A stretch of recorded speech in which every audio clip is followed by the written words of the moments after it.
வணக்கம். குறிப்பா சென்னையில இருந்து இந்த டாபிக்கை கவனிச்சிட்டு இருக்கிற சாதாரண மக்களுக்கும் ஃபினான்ஸ் கத்துக்க ஆரம்பிக்கிறவங்களுக்கும் ஒரு ஸ்பெஷல் வணக்கம். உலக பொருளாதாரம், டாலர், கரன்சின்னு சொன்னாலே நமக்கு கொஞ்சம் தலை சுத்தும், தூக்கம் வரும் இல்லையா? ஆனா கவலையே வேண்டாம்.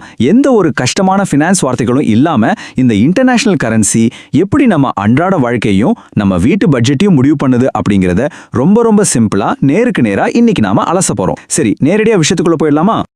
இப்போ எல்லாரும் மனசுலயும் இருக்கிற ஒரு முக்கியமான கேள்வியை பார்ப்போம். அமெரிக்க டாலரை தவிர்க்க உலக நாடுகள் ஏன் இவ்வளவு துடிக்கிறாங்க? சமீபத்தில் நியூஸ்ல பார்த்திருப்பீங்க, அமெரிக்காவில் ட்ரம்ப் வெளிநாட்டு பொருட்கள் மேல 50% வரி போட போறதா ஒரு பேச்சு ஓடிட்டு இருக்கு. இன்னொரு பக்கம் பாத்தீங்கன்னா பிரிக்ஸ் நாடுகள் எல்லாம் ஒன்னா சேர்ந்து டாலருக்கு போட்டியா நிக்க பாக்குறாங்க. சரி, இந்த பெரிய குளோபல் பாலிடிக்ஸ்க்கும் மாசம் நீங்க போடுற குடும்ப பட்ஜெட்டுக்கும் என்ன சம்பந்தம்? அதைத்தான் நாம இப்போ டீட்டெயிலா பார்க்க போறோம். பகுதி 1. டாலர் எப்படி உலகத்தின் பாஸ் ஆனது?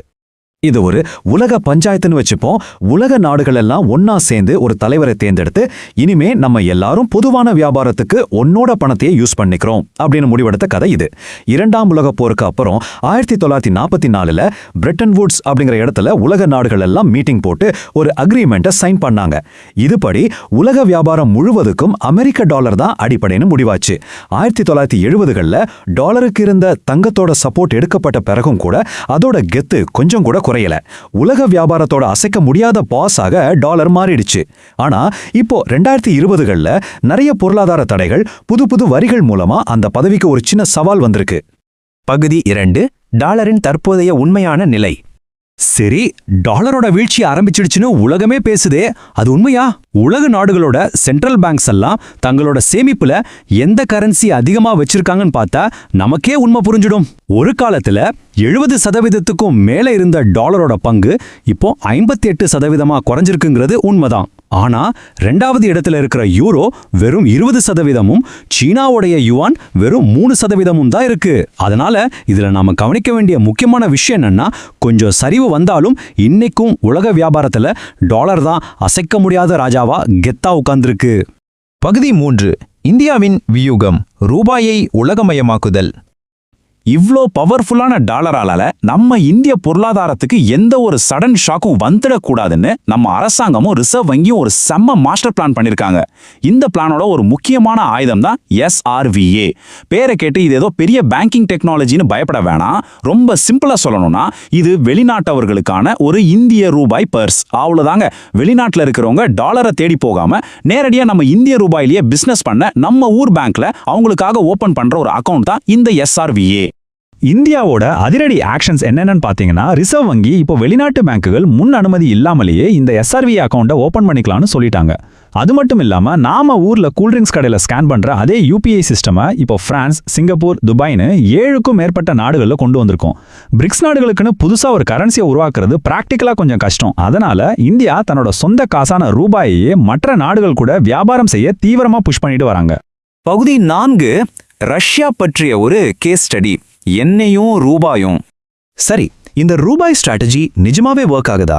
இதுக்கு ஒரு சூப்பரான ரியல் லைஃப் உதாரணத்தை பார்ப்போம். நம்ம பழைய மற்றும் புதிய பிசினஸ் முறைக்கு உள்ள வித்தியாசத்தை பாருங்க. முன்னாடி நம்ம ரஷ்யா கிட்ட இருந்து கச்சா எண்ணெய் வாங்கும்போது டாலர்ல தான் காசு கொடுக்கணும். அதுக்கு அமெரிக்காவோட ஸ்விஃப்ட் நெட்வொர்க் தேவை. அவங்க சப்போஸ் தடை விதிச்சாங்கன்னா நம்மளால ஒரு சொட்டு எண்ணெய் கூட வாங்க முடியாது. ஆனா இப்போ புதிய முறையில் SRVA அக்கவுண்ட் மூலமா நம்ம இந்திய ரூபாயிலேயே காசு கொடுத்து ரஷ்யா கிட்ட எண்ணெய் வாங்குறோம். இதனால டாலரா மாத்திர கமிஷன் செலவும் மிச்சம், மேற்கத்திய நாடுகளோட பொருளாதார தடைகளை பத்தின பயமும் நமக்கு கிடையாது. $100 பில்லியன். இது எவ்வளோ பெரிய அமௌண்ட்னு கொஞ்சம் யோசிச்சு பாருங்க. இந்தியா தன்னோட மொத்த உலகளாவிய வர்த்தகத்துல வெறும் 10-15% ரூபாய்க்கு மாத்தினாலே போதும், வருஷம் சுமார் $100 பில்லியன் மதிப்பிலான பணம் நம்ம ரூபாய் சிஸ்டம்குள்ள புழங்க ஆரம்பிச்சிரும். இது நம்ம இந்திய ரூபாய்க்கு எவ்வளோ பெரிய பவரை கொடுக்கும்னு நீங்களே நினைச்சு பாருங்க. பகுதி 5. தனிப்பட்ட தாக்கம், இதனால் உங்களுக்கு என்ன லாபம்? இவ்வளோ நேரம் குளோபல் எக்கனாமிக்ஸ், கச்சா என்னன்னு பெரிய விஷயமா பேசிட்டு இருக்கீங்க. இதனால சென்னையில் இருக்கிற எனக்கு ஏன் பர்ஸுக்கு என்ன லாபம் அப்படின்னு நீங்க கேட்கறது எனக்கு நல்லாவே கேட்குது. இது ஒரு சிம்பிளான டாமினோ எஃபெக்ட் மாதிரி எப்படி வேலை செய்யுதுன்னு பார்ப்போம். ஸ்டெப் 1, நம்ம வாங்குற பொருட்களுக்கு ரூபாயிலேயே காசு கொடுக்குறோம்.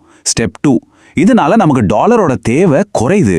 ஸ்டெப் 3, டாலர் தேவை குறையும் போது ரூபாயோட மதிப்பு வீழ்ச்சி அடையாம ரொம்ப ஸ்டெடியா இருக்கு. ஸ்டெப் 4, ரூபாயோட மதிப்பு ஸ்டெடியா இருந்தாலே வெளிநாட்டுல இருந்து நம்ம இறக்குமதி பண்ற எல்லா பொருட்களுமே நமக்கு கொஞ்சம் கம்மி விலையில கிடைக்க ஆரம்பிக்கும். நேரடியா உங்களோட அன்றாட வாழ்க்கையில நடக்க போற மாற்றங்கள் இவைதான். கச்சா எண்ணெயை நாம ரூபாயில வாங்குறதால லாங் டேர்ம்ல பாத்தீங்கன்னா பெட்ரோல் டீசல் விலை ஓரளவுக்கு கட்டுப்பாட்டிலேயே இருக்கும்.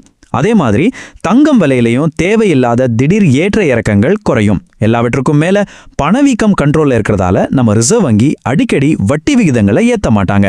இதனால நீங்க கட்டுற ஹோம் லோன், கார் லோனுக்கான இஎம்ஐ தொகையும் மாறாம நிலையா இருக்கும். ஒரு சாதாரண மனுஷனுக்கு இதை விட பெரிய நிம்மதி வேற என்ன வேணும் சொல்லுங்க. பகுதி 6 இறுதி தீர்ப்பு. டாலர் மறைந்து விடுமா?